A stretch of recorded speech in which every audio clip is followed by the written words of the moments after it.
Tenemos el módulo de dolor. Veamos el inicio. Este módulo es un módulo muy interesante. Vamos a tener 3 charlas importantísimas. Para los que se van a desplazar, damos unos segunditos y empezamos en honor al tiempo. La primera charla que vamos a tener esta mañana, contamos con 3 excelentes ponentes. El primer tema es radiculopatía lumbar, estenosis espinal lumbar, dolor lumbar y síndrome de espalda fallida. Para eso vamos a contar con la presencia de la doctora Claudia Cruz Ayala.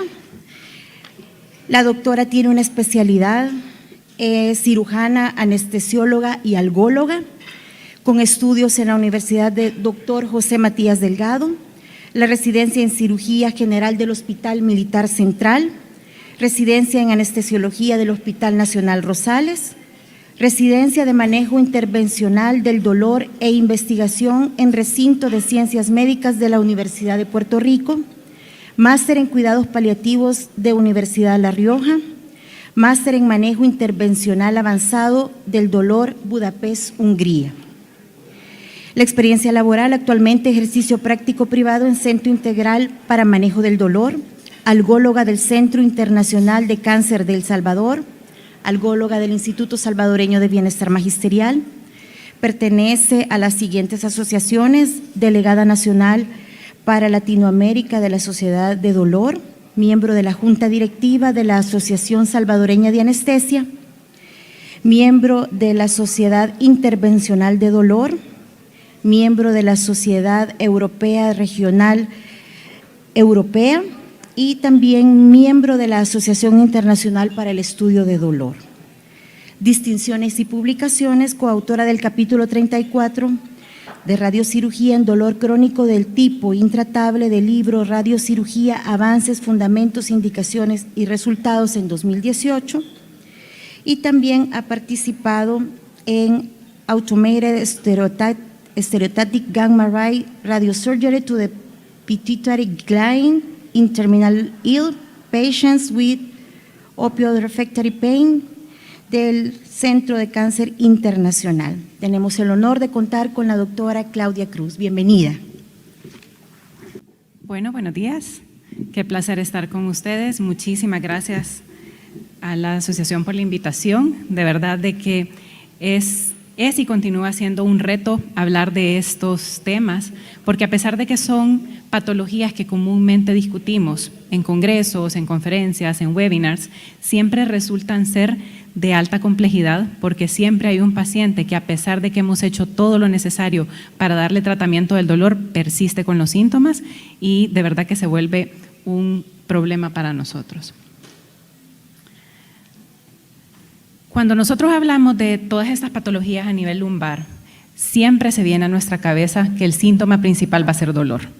Cuando el paciente consulta es porque ya tiene 2, 3, 4 semanas con dolor, ha ido a la farmacia, le han dado tratamiento y aún así persiste. El 90% de los pacientes con dolor lumbar va a resolver. Resolvió con los medicamentos que le dieron en la farmacia, con el que le dio el vecino, y generalmente no pasan de ahí. Pero el 10% de estos pacientes van a continuar con dolor crónico y es ahí donde viene el reto para nosotros.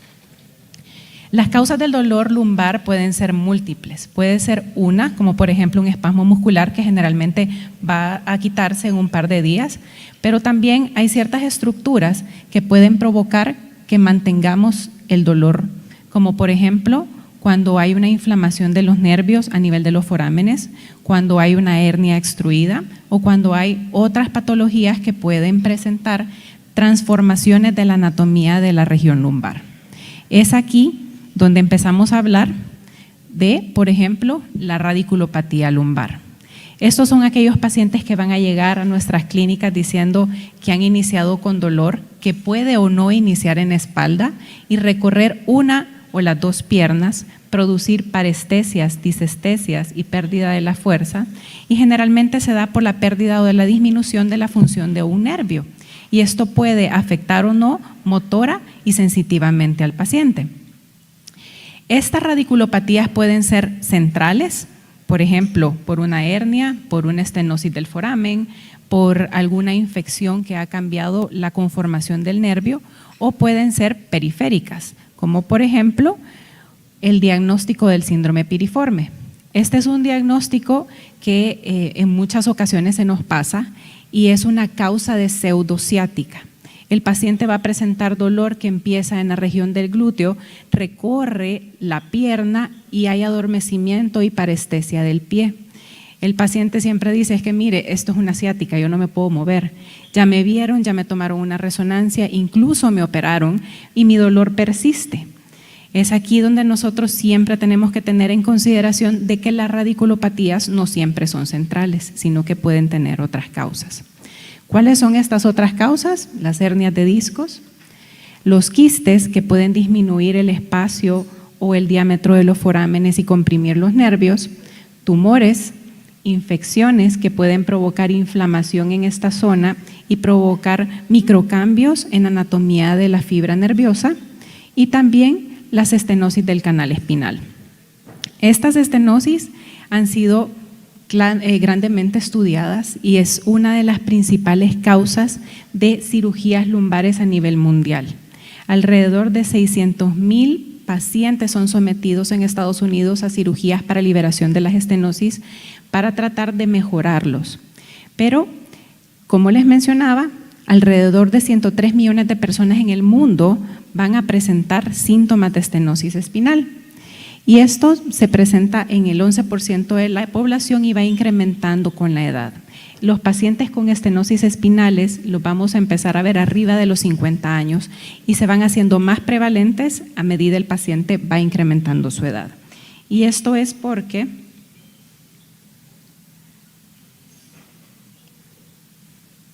así es como se produce. Lo que sucede es que los nervios que salen del canal espinal por los forámenes o en la parte central van a ser apretados por diferentes cambios. Por ejemplo, por formaciones de osteofitos que van a disminuir el diámetro del foramen, que va a hacer que el paciente presente dolor lumbar, generalmente irradiado a ambas piernas. Y esto puede ser por dos tipos, porque el paciente tenga una estenosis congénita del canal o porque el canal se vaya remodelando con la degeneración que se sufre por la edad, creciendo osteofitos y provocando una compresión a nivel central. También se puede dar por hipertrofia de los ligamentos, que también disminuyen el diámetro del canal, o porque una hernia está comprimiendo la raíz. También se puede dar por tumores. Todas estas causas van a presentar que el paciente tenga signos y síntomas clínicos dependiendo del dermatomo o de la raíz que esté afectada. Ustedes ya saben muy bien que L1 cuál es la distribución, L5 cuál es la distribución, y esto nos va a dar una clave clásica para buscarle un tratamiento o un alivio del dolor al paciente. Estos pacientes característicamente van a ser estos que vamos a ver que van en sus andaderas hacia adelante, porque cuando se ponen erguidos los síntomas empeoran. Nosotros usualmente abordamos esto de muchas maneras, entre ellas farmacológicas o también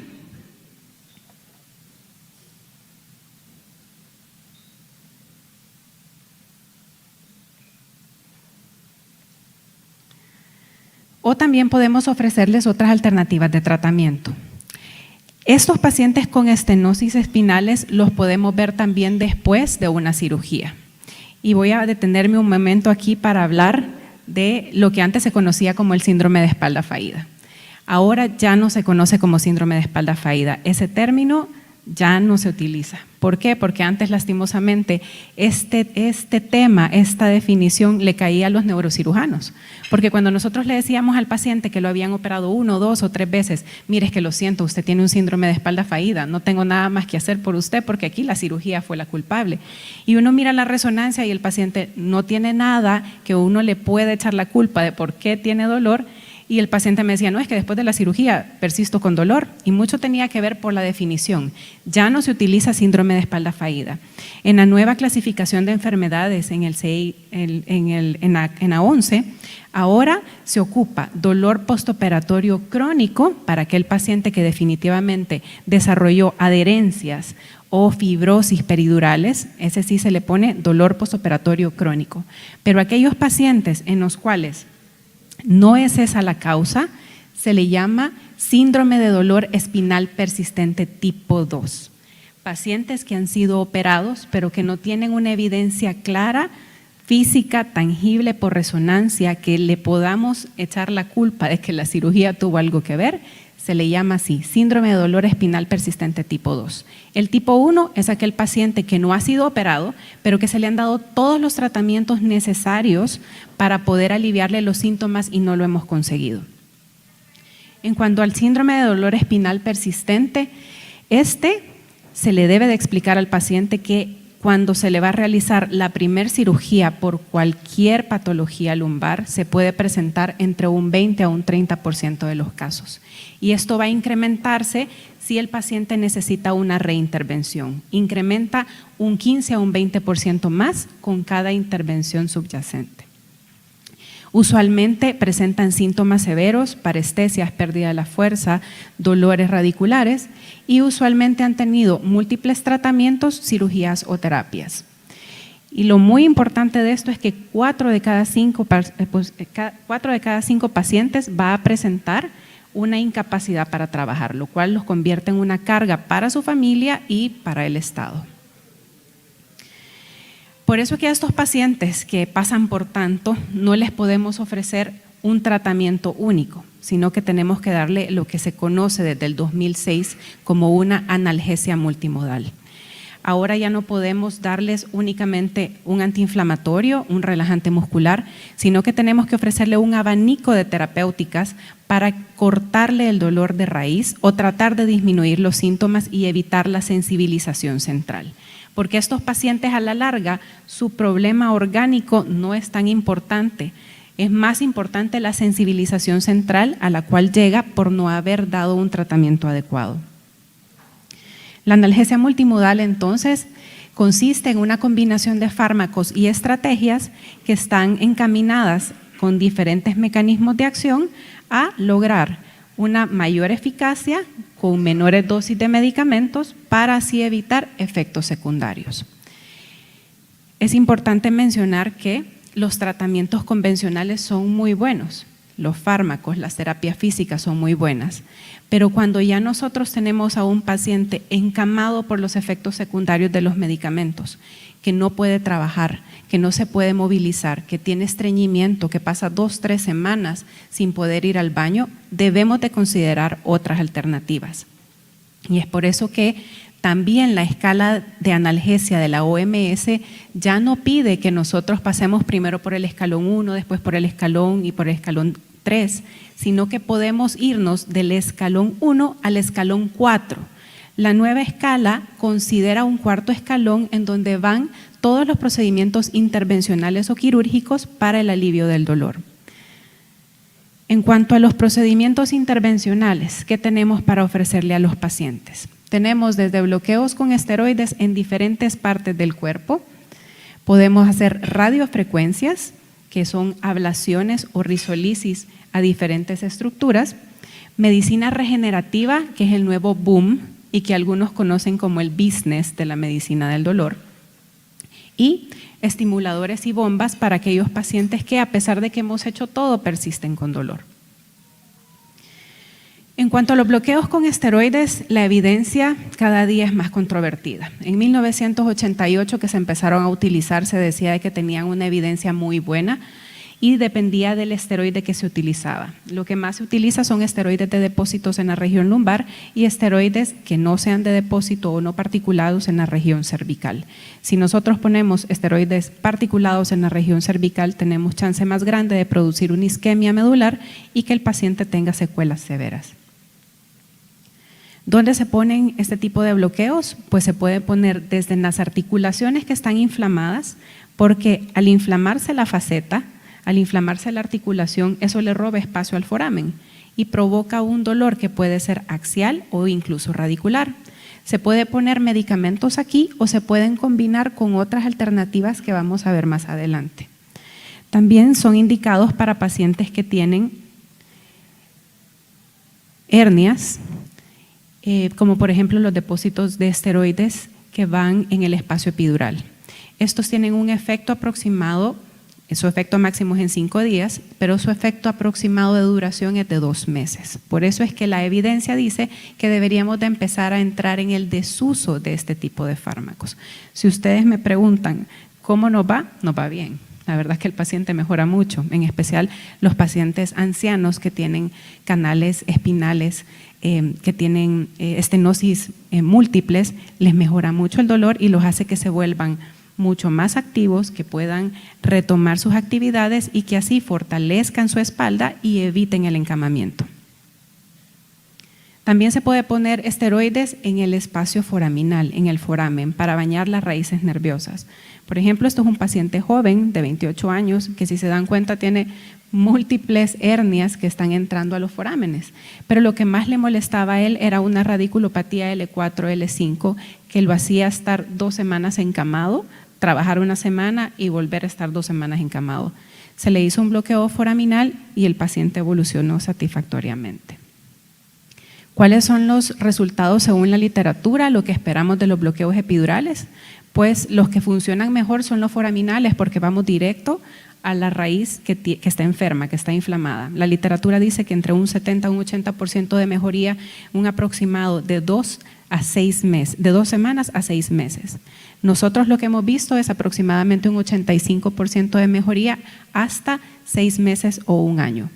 En cuanto a los epidurales, anda entre un 80 a un 70%, y las facetas, que es quizás lo que se hace más frecuentemente, son los que presentan una mejoría inmediata, retoman sus actividades, porque son los pacientes que presentan dolores lumbares como en barra irradiados a los muslos, que los impide levantarse y movilizarse adecuadamente. En cuanto a la radiofrecuencia, es una maravilla, es una técnica que nos encanta, porque lo que hace es que potencia el efecto del esteroide. ¿Por qué? Porque hay 2 tipos. Una en la cual, la convencional, se hace una lesión térmica a 80 grados centígrados para producir una necrosis de ciertos tejidos. En este caso, los ramos mediales, que son los encargados de llevar la sensación de dolor a la articulación facetaria, y así no quedarnos solo con el estimado de 2 meses y medio de alivio del dolor que pueda dar el esteroide, sino que llevar esto a probablemente 1 año o año y medio de mejoría. También existe la radiofrecuencia pulsada.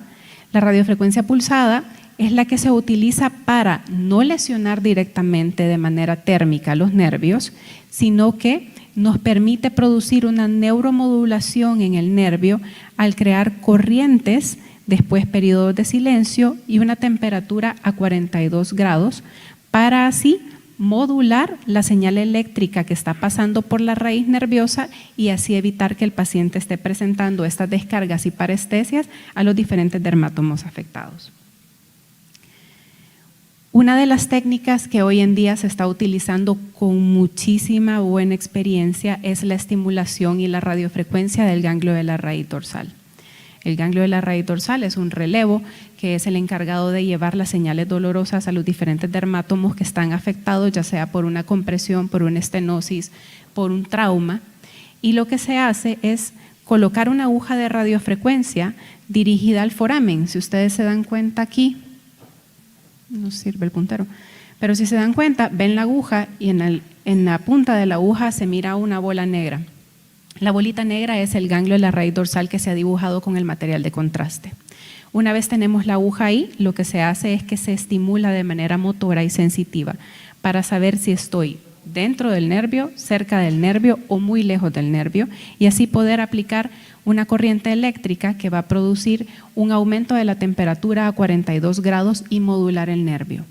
Los pacientes que usualmente son candidatos para la estimulación o radiofrecuencia del ganglio de la raíz dorsal son aquellos pacientes que tienen radiculopatías refractarias a tratamiento, que han evolucionado bien, que se les ha hecho un bloqueo diagnóstico con esteroides y han mejorado, pero ha durado muy poco tiempo. ¿Qué es lo que hemos visto aquí? De 52 pacientes que llevamos, 45 han tenido un alivio de más del 85%, la mayoría por más de 1 año. Son pacientes que han evitado llegar a una cirugía No, la mayoría no porque hayan querido, porque usualmente cuando se mira que hay una compresión muy grande, se envían inmediatamente a que el neurocirujano los evalúe, pero hay pacientes que por diversas condiciones no se pueden operar. Estos son los pacientes a los cuales se les ofrece hacerles una estimulación y radiofrecuencia del ganglio de la raíz dorsal. Solo hemos tenido 3 pacientes que no tuvieron alivio, 4 que tuvieron alivio solamente del 50% de los síntomas, lo cual lo consideramos como satisfactorio, y al momento no hemos tenido ningún efecto secundario grave que reportar.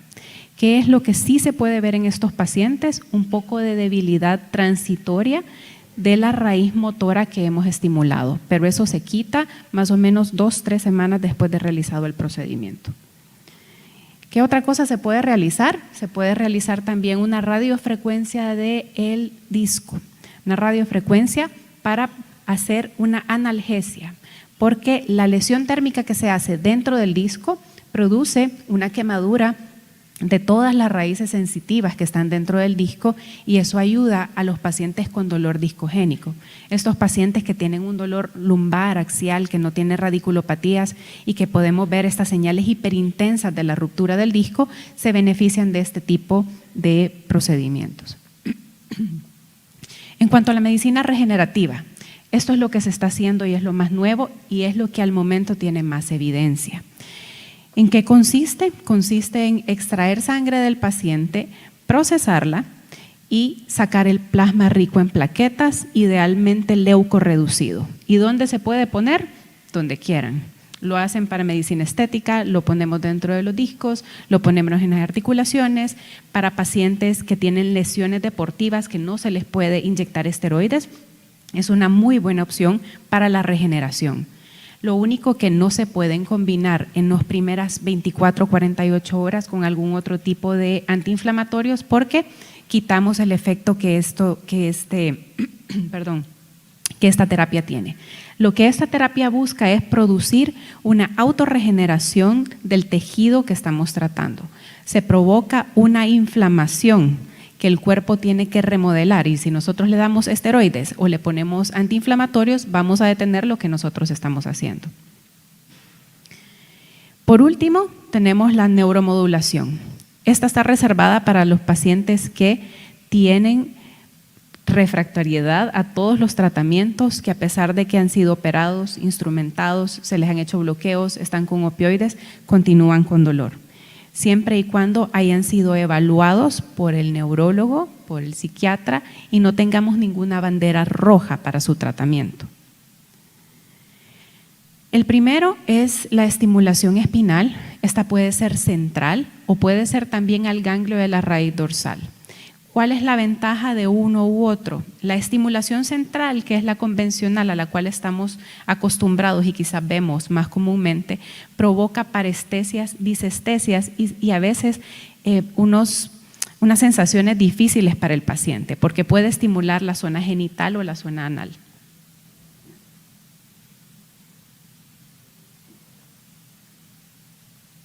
Puede estimular la zona genital o la zona anal y eso puede ser bastante molesto para el paciente, especialmente cuando tienen dolor y tienen que subir la intensidad de la corriente, puede provocar que estas sensaciones sean demasiado molestas. Los estimuladores espinales fueron diseñados para tratar de inhibir el dolor a nivel central. ¿Cómo? Produciendo una corriente eléctrica central que llega antes que la señal dolorosa al cerebro y bloquear así la entrada de esta al sistema central. Este es el caso de un paciente que implantamos hace un par de años. Es un paciente que habían operado en 6 ocasiones, 3 aquí y 3 en Estados Unidos. Le habían cambiado los tornillos un montón de veces, le habían hecho recalibraciones del canal. Un paciente de 52 años que estaba encamado tomando 20 tabletas de morfina al día, completamente sedado, ya con enfermero en casa. Se hizo la prueba de estimulación espinal. Así quedó el implante.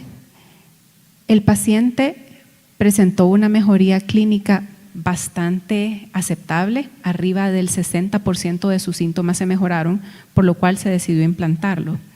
Como ven ahí, en la anterior, estamos haciendo la prueba, solo se pone el cable de manera percutánea y por ese reservorio que está ahí se conecta a una batería. Esta batería, al igual que un marcapaso, tira los estímulos eléctricos y da una sensación de corriente en la médula espinal para bloquear el estímulo doloroso hacia las vías centrales. ¿Cómo mejoró? Se pasó a hacer el implante permanente. En el implante permanente sí se hace una pequeña incisión donde se colocan las anclas para poder sujetarlas en el tejido subcutáneo y después se pone una batería similar a la del marcapaso.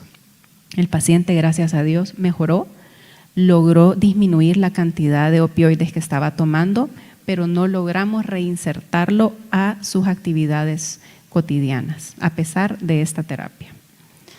Hay otros pacientes que los que están en el Seguro Social no me van a dejar mentir, ahí se implantan estimuladores espinales también, muchos mejoran, pero tienen que ser pacientes bien seleccionados, si no, la terapia no es la adecuada para ellos. La otra alternativa de modulación central son las bombas intratecales de distribución de medicamentos, en especial las que distribuyen opioides o incluso baclofeno para pacientes con espasticidad que producen dolor. Estos son bombas que se colocan en el celular subcutáneo y se tuneliza un catéter que viene del espacio subdural hacia la parte anterior del abdomen. Estos reservorios se colocan en la parte anterior del abdomen y tienen la capacidad de 20 o 40 ml según sea necesario. Usualmente nosotros ocupamos los de 40 ml que nos permiten darles un tratamiento adecuado a los pacientes. Uno quizás de los casos más importantes que tenemos es un paciente que tuvo una lesión de guerra, se paró en una mina, estalló la mina y tuvo una abulsión completa del plexo sacro. A este paciente primero se le hizo una prueba de estimulación espinal pensando que como era una abulsión de los nervios, el estimulador espinal iba a ser el adecuado para él, pero no le funcionó. Le implantamos una bomba y el paciente de ingresar 2 semanas cada 2 meses pasó a ingresarse una vez al año. Ya se le hizo el segundo recambio de bomba, o sea, ya tiene 10 años de implantado, estas bombas duran 5 años aproximadamente y el paciente ya pudo reincorporarse a sus actividades cotidianas, tiene su familia y le ha ido súper bien. Como conclusión, los tratamientos conservadores fracasan, tenemos múltiples alternativas para tratarlos.